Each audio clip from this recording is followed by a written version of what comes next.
choice. Nothing in this podcast is intended as investment advice, and the people in this podcast may hold positions in the stocks they talk about. Do not buy any investment based solely on a tip or recommendation. Please do your own research.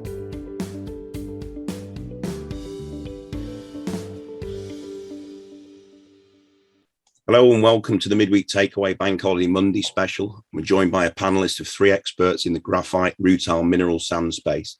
So I guess over to the first guest, Michael, would you like to introduce yourself and sort of give a rundown on your company and which mineral you represent? Thanks, Phil. I'm Michael Frayne. I'm the CEO of Capital Metals. We are a mineral sands developer with a development project in Sri Lanka, which we're looking to bring into production in the near term. So we do have a number of minerals, but obviously the key one in terms of this discussion is rutile.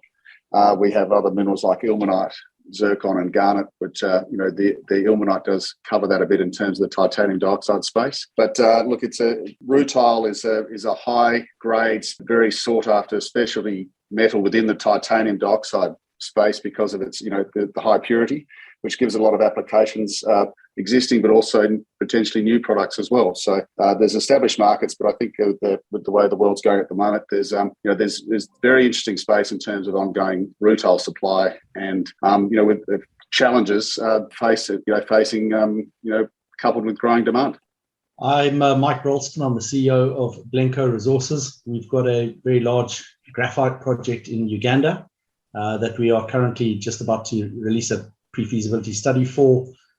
It's an exceptional project that we're looking to try and bring into production via pilot plant next year. And we're obviously looking to get leveraged and be ready for the expected growth in graphite demand, not only for electric vehicles, but for everything going forward. So yeah, that's what we've got. I'm Sapan Gai. I'm Chief Commercial Officer of Sovereign Metals, which is an ASX and AIM listed exploration and development company.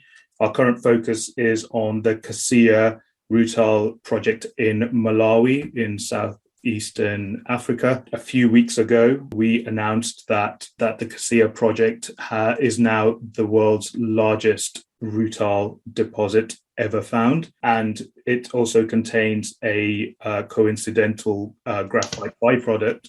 And because of the vast scale of the project, it's also one of the largest graphite deposits in the world. So our focus is on the supply of critical raw materials, both being titanium and natural graphite, to economies that want to benefit from our shift towards a sustainable future. My question for all of you individually is, we're going into this world which we obviously need to be green, as in where our carbon footprint needs to be reduced as much as possible. That's going to take a lot of carbon to get there, but in terms of getting your resource out the ground and how your projects add up, give us some reasons why your projects are going to look green. So we've what we say internally is build sustainability into everything from the core. So when it comes to mining the project, the plant, processing, the logistics, and the end uses, we've essentially looked at the carbon footprint of all of that, all of those factors. So we've actually, if you look at our scoping study or our initial scoping study that came out in December last year, the whole premise of it is to be able to build in a low carbon footprint mine, essentially. So we'll be looking at, for example, hydro mining rather than using huge fleets of yellow kit on site. So hydro mining, for those who don't know, very simply, a high-powered water jet at the surface or at the face of the usually rock. In this instance, we have a very friable, soft material called saprolite, which you can crush in your hand. So you can just imagine how quickly that can be picked up by that water jet, and then that slurry, which is the mineral and the water combined, then gets pumped into a processing plant. That processing plant in itself is very conventional. Is a very conventional flow sheet. It's off the shelf stuff. There's no nasties. There's no using vast amounts of acids or energy in terms of anything pyro in there. So and actually built into that, we know or we've looked at what our power requirements would be for a project of that size. And for our initial scoping study, we require around 14 megawatts of power, which isn't actually huge. And we've been in discussions with solar farm operators in that part of Africa. In fact, the operator we've been talking to as an independent power provider, they've actually already got 2 solar farms in Malawi. So this would be the third one, and would be only for Kasia. It would offer probably about 40 to 60% of our power requirements, the rest coming off grid in Malawi. And remember, the Malawi grid is actually hydro powered in itself. So we've tried to ensure that there's that sustainability factor in the whole premise of being able to supply these materials that then go into everyday consumer goods and industrial goods, where we want to lower the global carbon footprint. Glencore Resources engaged ERM, which are one of the leading world consultants in terms of ESG and particularly environmental standards. So they're busy doing a full audit of the business from end to end at this stage, and also comparing us against our peers. So it's our intention not only just to be a supplier of graphite, and we jump up and down and tell everybody that we're obviously helping build the batteries that go into EVs. That's a little bit too easy, I think. Like Sapan, we've been looking at the production side of it. We're very lucky in that our power requirements are actually going to be quite low. It's about 8. It's about half of what you're saying, Sapan. So we are looking at hydropower. There's the grid delivers hydropower in Uganda. We're going to be delivering solar for the camp and for the processing plant. We're going to be looking at electric drying in the processing facility. Obviously, every angle that we can try to achieve the best life cycle sustainability outcome, we will. And I think that's going to be very important in terms of funds that are looking to invest into the company and get us up and running. So, yeah, it's a very important part of the business, and it's critical for us to get it right going forward. Similar, actually, in Sri Lanka, a lot of our grid power is hydro. So that will be supplying quite a lot of our power for our processing plant. Our development plan and study, which has been undertaken by AHC Mining, is due out very, very shortly, and that will have our power requirements, but it's going to be a lot less than both of these other projects. And the reason for that is the other reason we can create a very small carbon footprint for what we do is, being exceptionally high grade, we don't need to mine, we're sort of mining, our total heavy minerals is sort of initially is about, 25% or thereabouts. We've got a very low capital requirement, and, in terms of fleet and the way we're mining what we're doing to require to, in terms of total energy requirement, because we're mining such high grade minerals, of which rutile is one of those. And the other positive that Mineral Sands has got a good track record of doing, and I'm in Western Australia at the moment. I just drove past some very good examples of that on way for an Easter break today, on the way down south from Perth, is that and I think it'd be similar. I mean, sounds similar with Sovereign in terms of the type of mining that they're doing. Is that you can do very, very good rehabilitation. You're not sort of sterilising this land for future use. It is a big part of our project is not just what we do in the mining, but also post-use, where there's a lot of agricultural work and other developments you can sort of encourage, which has a positive sort of footprint on that side.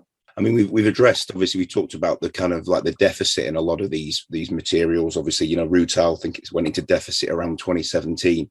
And they're saying that obviously there's a shortage of graphite, which could delay global drive to go green.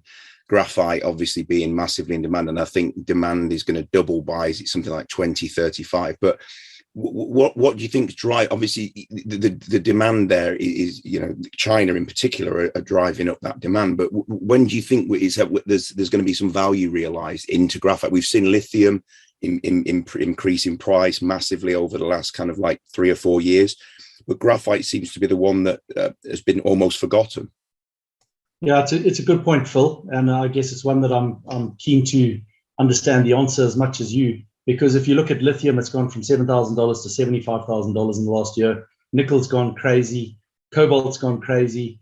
And basically all the elements sitting there within the battery, the lithium-ion battery, have gone massively swinging up in terms of price, and graphite's probably gone up by about 25%. So it hasn't really had anything like the same moment of madness. And I think that's probably due to a number of factors. The first is just the lack of knowledge of the product and its role within the battery itself, and its non-replaceable role within that lithium-ion battery. And secondly, I guess there's a perception perhaps around that people can turn on switches and graphite's just going to appear from everywhere. And that's not true.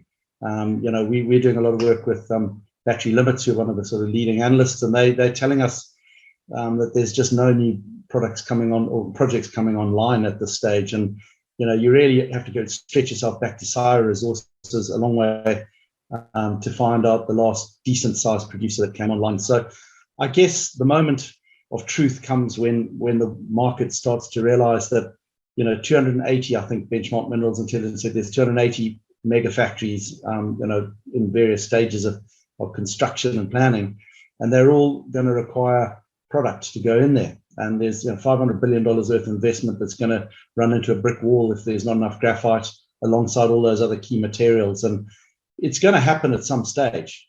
It's just when. And, obviously we've all been part of super cycles within the resource industry in the past. So you want to be positioning yourself for that moment to be in the right sort of area of the market, not an early stage explorer, but perhaps an early stage producer when that moment comes along. I mean, here's a question. I think we touched on it last time, is with EV, the cost of these materials that go into the final product of EV being what I describe as an inflationary asset. They are constantly moving. As you said, lithium's done something like 7,000 to 70,000 in a year. At what point does an EV car become almost too expensive to manufacture? So obviously Tesla or whoever are going to be passing that on to the customer or to the end user. I think this year alone they've gone up $2,000 an average car. So at what point does it become too costly to manufacture EV?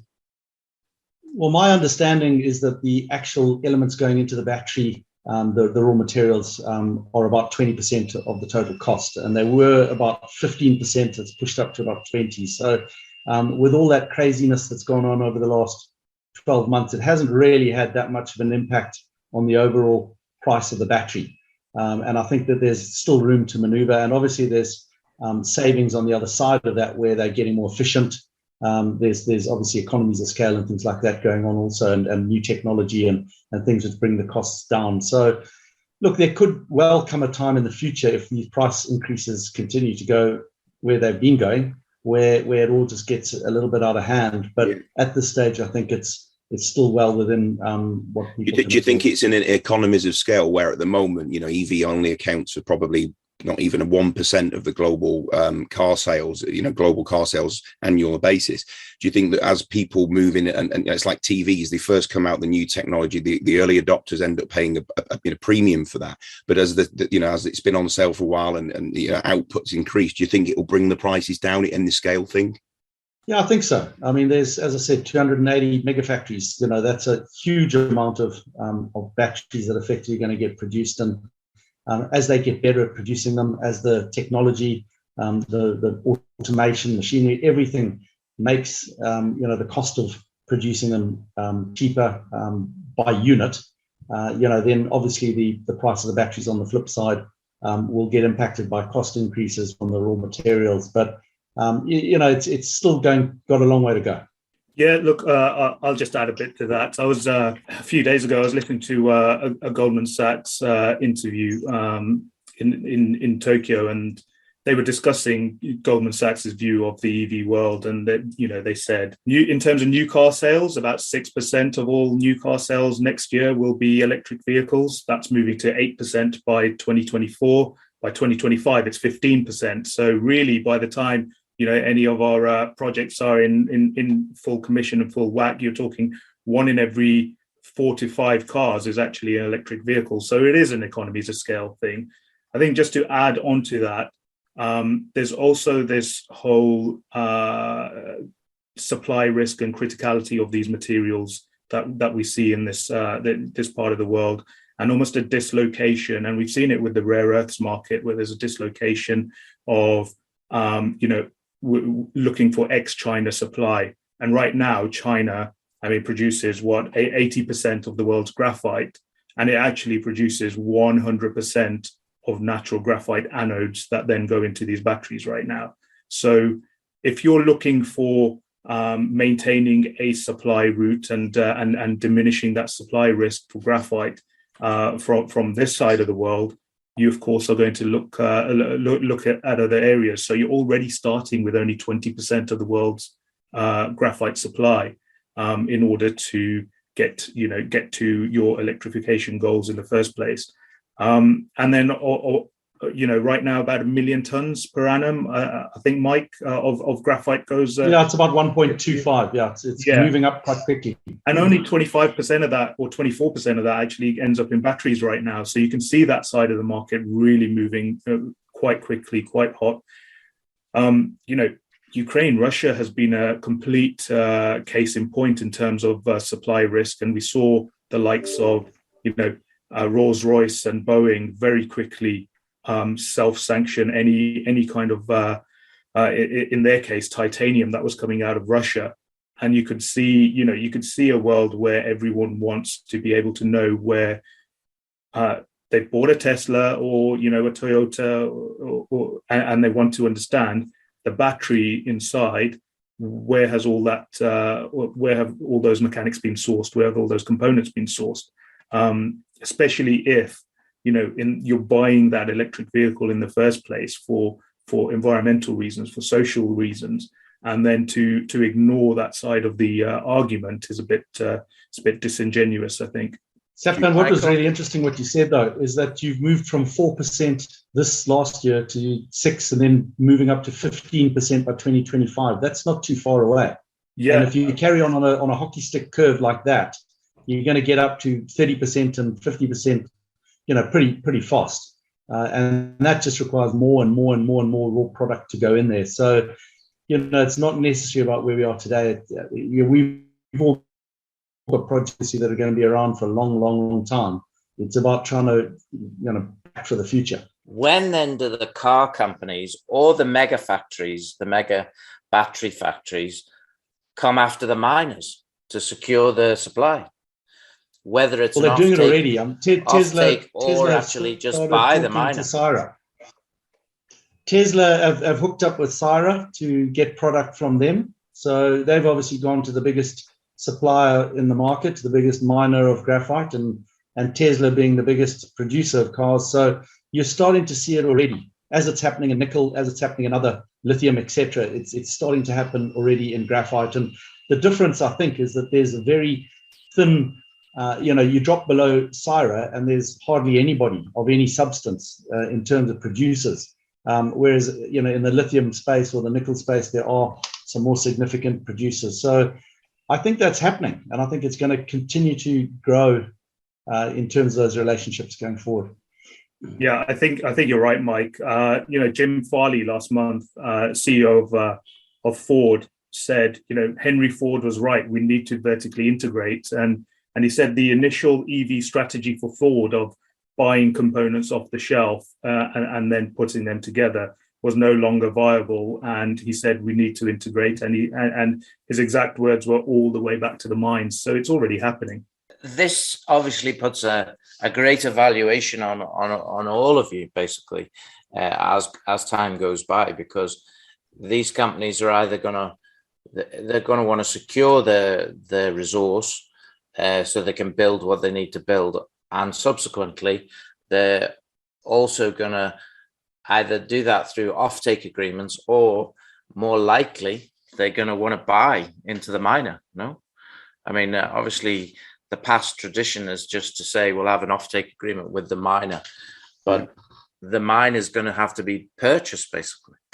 Now, does that mean Ford, Tesla are going to become miners? Just on that, I think historically the Japanese, in critical supplies, used to always take 15 to 20% in terms of, for offtake, and these were big projects, copper, iron ore, and would take that and they would actually provide the impetus to get into development, and really the cornerstone where they'd like the miners to have a bit of I think they appreciated the ingenuity that the miner might have. But I think there's definitely it's not just about buying back into the miners. I think there's two key elements. One is the world's realized supply chains sometimes go through countries that are, maybe a bit problematic in the future, and the security suppliers, they need to create other sources of supply. So that is, where I think you said that 100% of graphite anodes are made in China at the moment, and people realise, that's a key thing there. The other one is the ESG credentials. And you're right, if people want to buy an electric vehicle, they're going to want to know the traceability back to where, are the local villages near where that mine was operating? Are they being properly looked after? And there's a whole, credentials that are required there that are going to be very, very important there. So that's, that focus is not just the actual product, but also that side. And that will require, companies, such as ours to do that, to be able to do that, because other investors may have a different view on that. So I think that's very important. This is your area, Michael, is the whole, I think Iluka acquired Sierra Rutile back in 2016, and then there was an announcement, I think, this week that said they want to spin off that Sierra Rutile as an independent Australia-listed company. What do you think? And I think they've also trying to secure a loan, or they did secure a loan from the Australian government to build some sort of rare earth refinery. What are your thoughts on that, the reasoning behind that spin out? I think that Sierra Rutile is that's very interesting in terms of the rutile market. I mean, there's the two main major rutile producers at the moment are Sierra Rutile, whose issues are quite well documented. Still a large resource there, but there's been some problems with that production. The other big producer is Quale Base, who have got mine life, 2 to 3 years, up to 2 to 3 years left of major production. So that makes the rutile supply side very interesting. I think they just realised, Iluka has spun off its iron ore royalty. They've realised they've got it's this whole rare earth space, which is part of the sort of the area that we're talking about at the moment. They've realised got a very large resource, and they see that as the real growth factor. So it's kind of underpinning the discussion that we're having here. And they realised that probably an African Sierra Leone project, which is a large resource, just needs its own focus, and that kind of makes sense. And they're spinning it out where they resolved probably some of the issues that are reasonably well documented, that their shareholders will still benefit from that. But I think within the Iluka structure, they realised it wasn't quite working amongst the way they operate. So it kind of makes sense to do that. I guess one of the big challenges that we've got, and I'll sort of throw this at both of you guys who've got Rutile, is trying to get the market to appreciate and understand different products. How many people understand graphite? How many people understand rutile?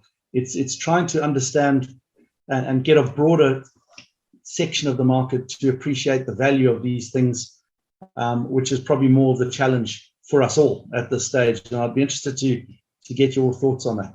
Yeah, if I just start on that. So we've tried to address the fact that rutile is a very esoteric, very almost exotic type of mineral to the layperson and the lay investor, when in reality all it is just the purest natural form of titanium that we know of. And once you start to delve into all the uses of rutile and ilmenite for that reason, for that point, you start to realize that actually we all have so many touch points with titanium dioxide minerals throughout our lives. Anything from the paint on your walls to some of us may be going on holiday soon and using cosmetics and sunscreen or toothpaste. All the way through to the welding uses for titanium. So as long as we're building infrastructure, you'll be required to delve into the world of rutile. And then now you're looking at you get to the end product of actual titanium metal and all its uses, and you're seeing a real plethora of new uses for titanium. It's already being used vastly as a metal in aerospace, in the medical sector, in military applications, in automobiles, etc. But now you're seeing things like, the car battery itself in a Tesla, for example, is encased in a titanium shell. I don't know if you remember, but when the first Model S's came along. A couple of them, batteries in them ended up igniting, and there were videos doing the rounds on social media. When I think there were actually only 2 of these cars that actually caught fire, but everyone remembers those images. And what Tesla very quickly did was they encased their batteries in a titanium shell and also an aluminium shell. So you can see that titanium is also getting a new kind of new age use out of our clean tech, our clean tech move to this green revolution, or whatever you want to call it, where we move towards sustainability.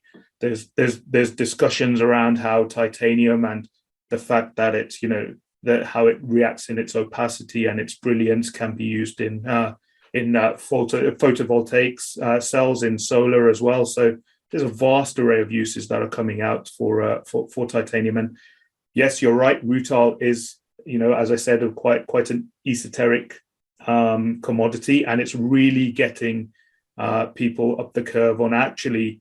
On a day-to-day basis, you've probably come in contact with titanium dioxide in one form or another, potentially up to 100 times during the day, right?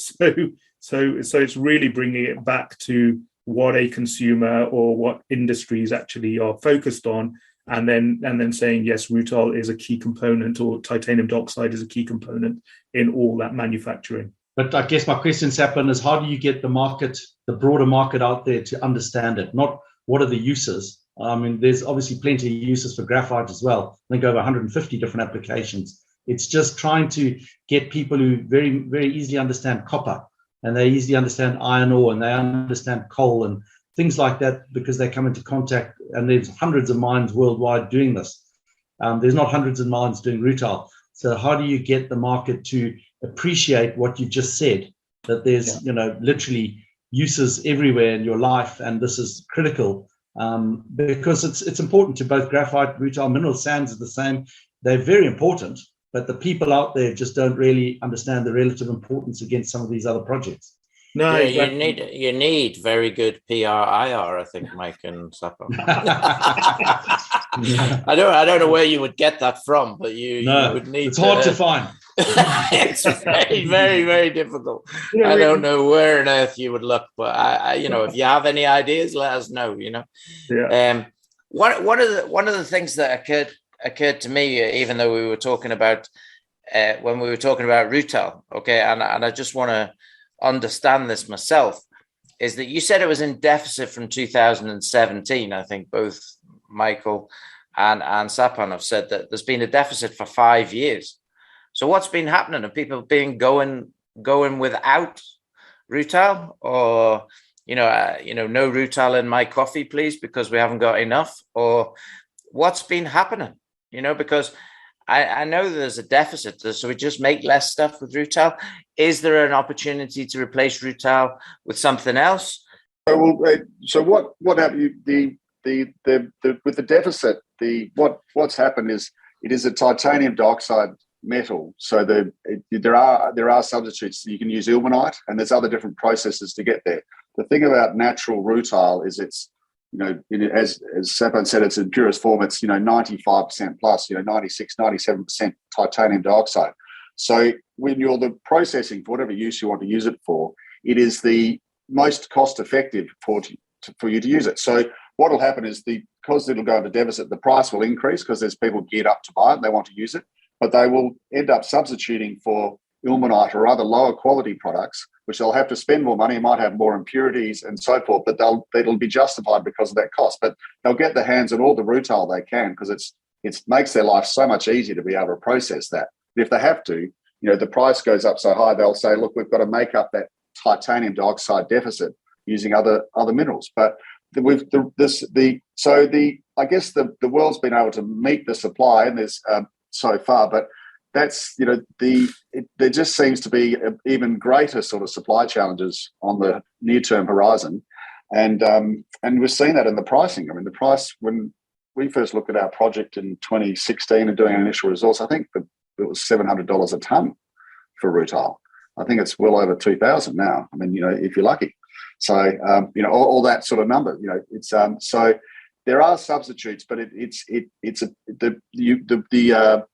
consumer of it, or the people who use it to make their products, would much prefer to have it if they can get their hands on it.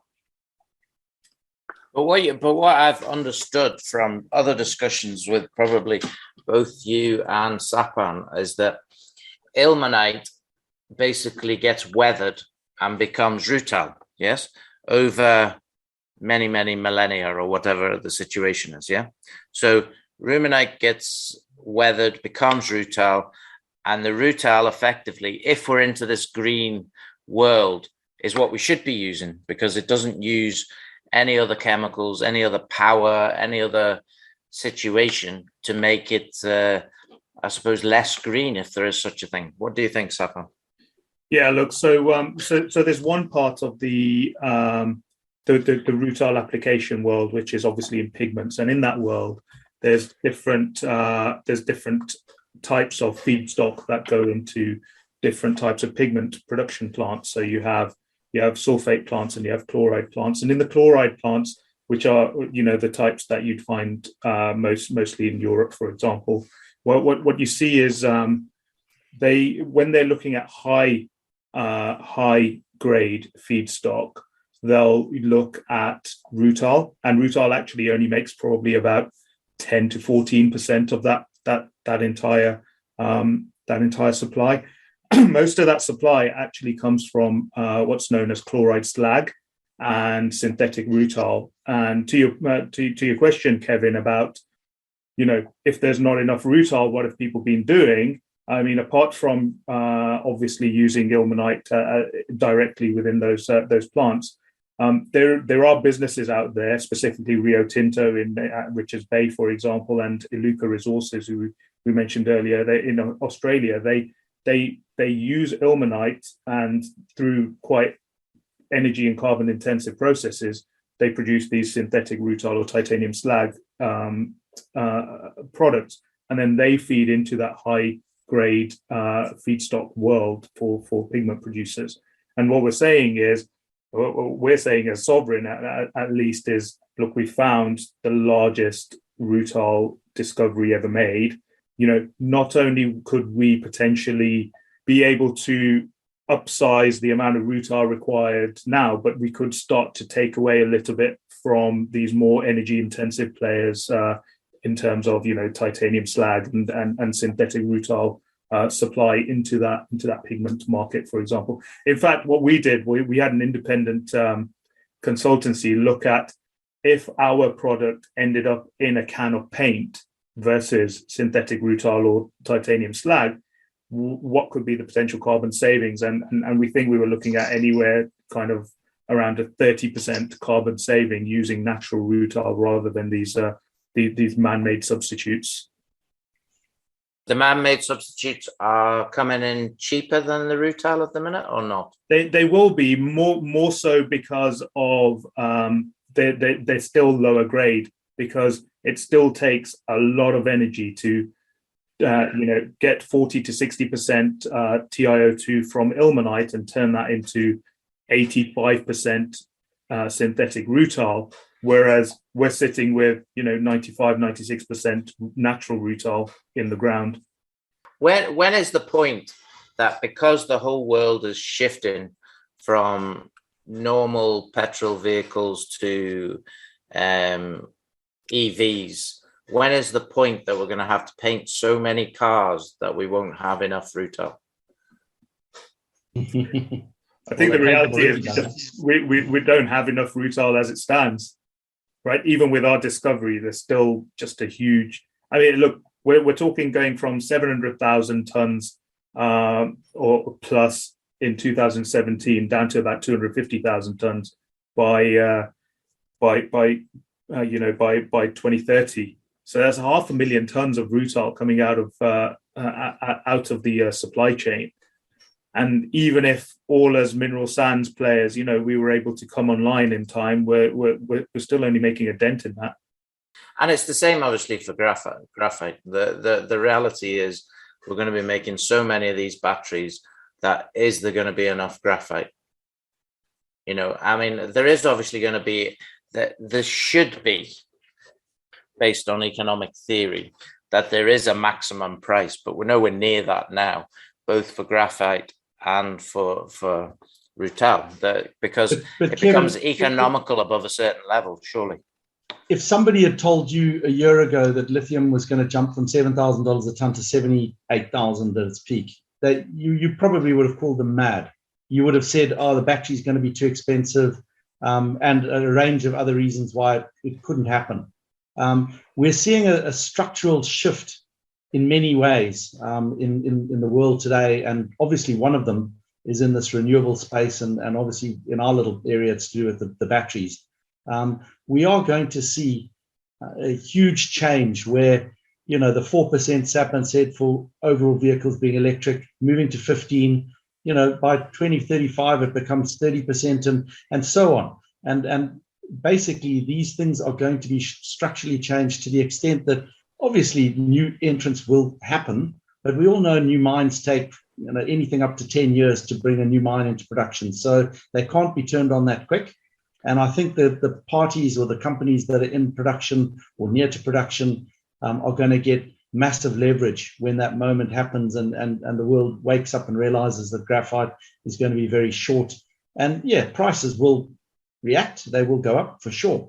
I mean, there's predicted to be a shortfall, a deficit from 2025 that will really start to impact prices. That's the BMI forecast. Well, guess what? Those prices are already starting to get impacted now, and we're only in 2022. So it's actually happening a little bit faster than people predict in that sense. But it's just, none of us have a crystal ball, but we're all looking at these demand supply fundamentals. We're looking at where the shift is happening in the market, and we're preparing ourselves for that to come in, and obviously want to be forefront of that with a good project that's working when it all comes to pass. The White House have even acknowledged recently, haven't they, Mike, that with the US not actually producing any graphite at all, and as you say, the dependence on the likes of China for it, they realise that they've got to seek other alternatives away. And obviously, I think that we're in a commodity super cycle right now, and obviously that the Ukraine situation has just kind of exacerbated that and driven the demand high. You've got Tesla, NIO, and Volkswagen all looking for graphite now. They've even come out and said it; they want it. Yeah, I think the US market's slightly different. They will obviously look internally within the States and probably Canada as much as they can, because that's just the way the States go. Somewhere down the line, they'll have to look outside of North America because they just won't find what they need. But there's Europe in particular, which is pushing on huge in terms of those 280 mega factories, enormous growth in the European market. And we're going to see anode manufacturers starting to move out of China. And we're just going to see a change where it becomes more global. And they're going to have to look around. And what happens in these circumstances is that these suppliers look for the best projects and companies that they can see, which is why Tesla went to Syra when it was looking for a graphite supply. They're the biggest car producer. There's the biggest graphite producer. Guess what? They're going to link up. But when you get to the next one down and the next one down, the next one down, they're obviously having to look beyond Syra and go and find the next graphite producers that they can hook up to and do work with. So, there's a natural link that's going to occur from both sides of the market and hopefully come together. Whether that means they start buying into mines, I don't know. It could be JVs, it could be offtake relationships, it could be all of the above. It's just exciting because we're obviously seeing products, whether it's rutile, whether it's graphite or whatever they may be, that have not necessarily had their moment in the sun. And I think that's going to occur going forward. And, we're obviously sitting here appealing to investors to come on board and get, to fill their socks. Good. I mean, I dread to think what's going to happen in the schools when we have the price of rutile going up for the paint on the pencil, the price of wood going up, and the price of graphite going up for the middle of the pencil. I mean, basically, it's a good job we've got computers now that we don't need to use pencils anymore. So, but maybe we should all stockpile those pencils because they're going to be very, very expensive. Except you find that we also use the same products in the computers. So Exactly. You've got all the silicon and graphite and all the chip. Sapin, my question for you is, what are you guys planning to do with your graphite? Are you going to mine it simultaneously, or are you just going to leave it there? What are Sovereign thinking? Yeah, so look, we've done a lot of test work because as you're probably aware, Sovereign started out as a graphite company, and we were looking for graphite in Malawi, and we ended up tripping over basically what's ended up being like the Pilbara of titanium all of a sudden. But it's been nice to see that we've still got graphite coincidental with the rutile on our project. So we've done some test work, and that test work formed part of our initial scoping study, and we found we can quite easily remove and sell that quite coarse flake graphite concentrate. Look, because it's a byproduct, we're not getting massive recoveries, but we're still getting, kind of 96, 97% TGC graphite concentrates out of there.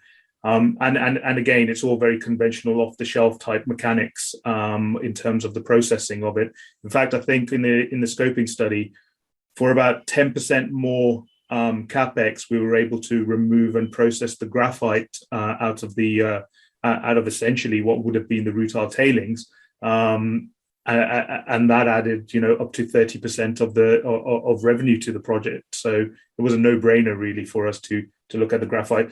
Either we put it back as part of our rehabilitation, or we stockpile it to the side, or we sell it to a market that really needs it. So it was out of A, B, and C was the obvious answer for us.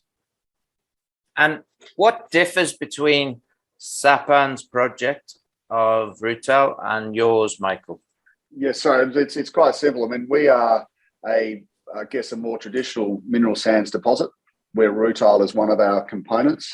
And look, the Sovereign we actually use. I mean, as it's not a big world, so we use some of the same technical people putting things together on that side, and we're well aware of Sovereign and what it's put together. So Sovereign is their primary mineral is rutile. We have a basket of products. We have ilmenite, we have very good zircon, we have very good rutile, and we've got very good garnet. So we have a bit of a mixture there, all of which have interesting applications both current and going forward. So I think that's the main difference. And as Sapin said, they were had a very interesting graphite project and found there was some there's sort of other material there. And what is it? As you said, they found an enormous rutile deposit, which is all very, very exciting. And I'm amazed that I knew there was a large sort of supply deficit coming, but I didn't realise that it's not, as Sapin said, 700,000 tonnes of rutile. A couple of years ago, as the annual production dropping to 250,000. It's not just 500,000 tonnes. It's over 60% of global supply is looking to be coming out, from existing production. I mean, that's just an enormous drop. And if even on something like an infrastructure project where the 280 mega battery place is being built, I mean, the demand for those sort of titanium mineral just in building those things like the copper and everything else is going to be incredible. So that's the main difference. I mean, it's a primary rutile with a graphite byproduct. Ours is probably an ilmenite zircon with a rutile garnet byproduct. But geographically, your asset is on the coast, yes, because it's been washed down, whereas Malawi's in the middle of the flattest place on earth, possibly. And that's why it's really, as you said in some of the interviews before, Sapin, that without this corridor to get the stuff out of Malawi, this would be the world's biggest rutile deposit that nobody could use. Yeah, that's absolutely right. We've timed it quite nicely with the just not only where the supply demand side of it, the equation is, but really in terms of the potential to mine this and get it to market. 12 years ago, we wouldn't be having this conversation because there were what you were alluding to is the Nacala logistics corridor that goes through Zambia, Malawi, and Mozambique all the way through to the port of Nacala in Mozambique. That corridor goes through Malawi, and therefore Malawi has a certain amount of capacity on the rail, and there's more than enough for any size of project coming out of Cassia to use that use up that capacity and get to the open markets But yeah, 10, 12 years ago, we wouldn't be having that discussion. We'd be sat there thinking about how you truck this, or do you build your own rail, and et cetera, et cetera. And, we know when we've seen, with quite a few other projects around the world, once you start adding in extensive amounts of infrastructure to a mining project, the mining project starts to become the smaller part of the entire equation.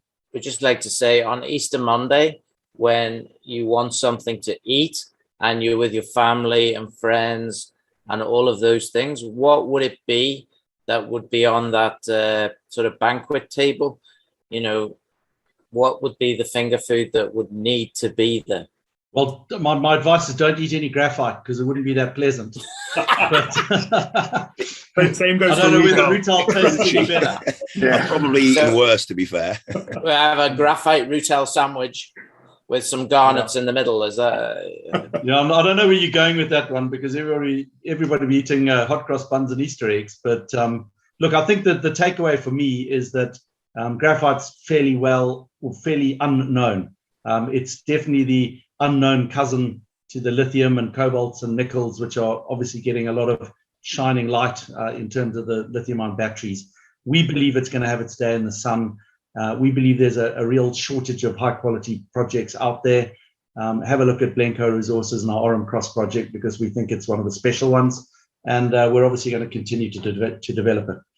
Yeah, I think you're right, Mike. In terms of graphite's time in the sun is yet to come. I think I would urge anyone who hasn't seen or listened to it on YouTube. You'll be able to find Elon Musk talking at his 2016 Battery Day, where he corrects the rest of the fireside chat attendees and says, we call them lithium-ion batteries, but our batteries should be called nickel graphite batteries, and lithium's almost the salt on the salad. Yeah, correct. Absolutely. That was actually the question I wanted to ask you guys, because and look, the lithium-ion batteries, and as you said, that looking at that, the lithium, you talk about the cathode and the anode, and the cathode seems to have got all the attention. There's the lithium, the nickel, the cobalt, and the other, and desperately trying to find substitutes for the site. And the anode, from my understanding, correct me if I'm wrong, is completely graphite.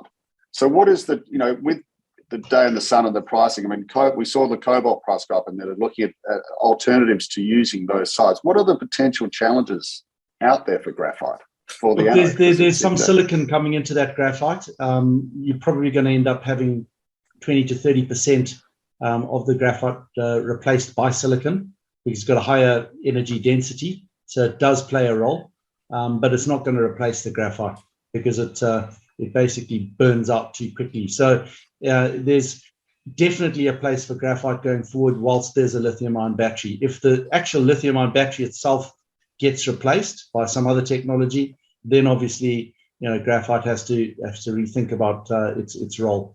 But within the current lithium-ion battery, it's non-replaceable. Yeah, no, I couldn't. That was my. I couldn't find any. Yeah, there was plenty of substitutes on the cathode, but the anode seemed to sort of not have many alternatives. And I think from what you said in terms of the investment and going into battery manufacturing, I think regardless of what the people are saying, and from my understanding, is the lithium ion is really the choice that's been there. It's going to be for the next 10, 15 at least years, and what's going on. Yeah, it doesn't seem to be going away. I think the best comparison is going to be: do you have a Betamax video recorder or do you have a VHS video recorder? We're going to have a VHS lithium-ion battery recorder for the next period of time. I mean, this is the chosen technology, and all these huge battery facilities are going to be set up to create those batteries. So that isn't going to suddenly change overnight, is it? It's going to be maybe 15, 20 years down the line that there's a possibility that might change if the technology is improved and they decide. So we really have all of that running. Why are they going to change that? And really the only reason why they will change it is if there isn't enough graphite, and two, if the price of graphite gets crazy, and therefore it's very expensive to do. But we've seen all this in carbon in general, because you look at the thermal coal, the metallurgical coal is now crazy prices in compared to what it was. And effectively, the graphite is just the next one down. It's just the next pure carbon scenario that is the next one down, isn't it? So you'd hope so. I think it is. I know quite a few lithium CEOs around Perth here, and they were all pretty bleak 18 months ago. Now they're all the heroes around town because obviously their companies are worth plenty, and nickel's following suit, and I think graphite can definitely get there. But I think our job is not to just sit here and wait for a super cycle to come along and try and sort of jump onto it. Our job is to actually take a project and develop it and add value to it so that when the time comes, we're not just sort of sitting there digging a hole. We've actually producing something. We're not an explorer. We've moved well beyond that. So, yeah, it's happening. It's going to come. And, when, I don't know, but the signs are good. Yeah, my prediction for you all is you will all be either heavily owned by vehicle manufacturers or battery things within the next 3 to 5 years. And maybe you won't be completely owned, but part of you will be owned by these people who require what you need. It just doesn't make sense for me to have billions of pounds invested and not secure your supply. This just doesn't make any sense. But again, you can totally ignore what I have to say if you wish. I'm quite happy with that. But anyway, Mike, I'm going back to my original question. We have a layout of food. It's Easter Monday. And what are you going to choose to eat? I'll start the ball rolling. I want Scotch eggs for sure. This is the one thing I want on the table for sure, Scotch eggs. What is your choice? Oh, well, look, it's going to be a bank holiday Monday, which basically equates to being hungover. So, so it's got to be, there's got to be a bacon butty in our plane somewhere. Probably an Uber Eats. You're going to be on order in the old Mackie D breakfast or whatever. You know what I mean? Okay, Michael, what would it be for you? Well, I'm actually down the south coast, so I'm planning to have abalone and pulling the cray pots on Sunday, so hopefully crayfish. Nice. So you're going to actually fish your own crayfish? Yep, and collect the abalone. Wow. Happy days. Wow. Can we come? I know it's a long way, but can we come? Yeah, and I'm down at Margaret River, so I'll be having a nice cold Chardonnay with it too, I'd imagine. Well, it's meant to be good weather here in Perth over the weekend, and I'll definitely be throwing a nice big steak onto the barbecue and enjoying that on Monday. So I'll enjoy that probably with a decent red, also from Margaret River, I reckon. Brilliant.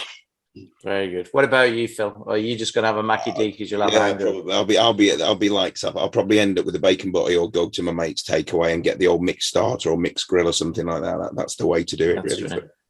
As I live in Egypt, I'm going to have to make my own Scotch eggs because you can't get them here. Anyway, on that note, Mike Rolston, Sapangai, Michael Frayne, thanks very much for your time and being on this panel. Thank you very much. Thank you. Pleasure. Thanks very much. This podcast was brought to you by Roast PR Limited. If you would like to appear on a future episode of The Sunday Roast, please email admin@thesundayroast.net.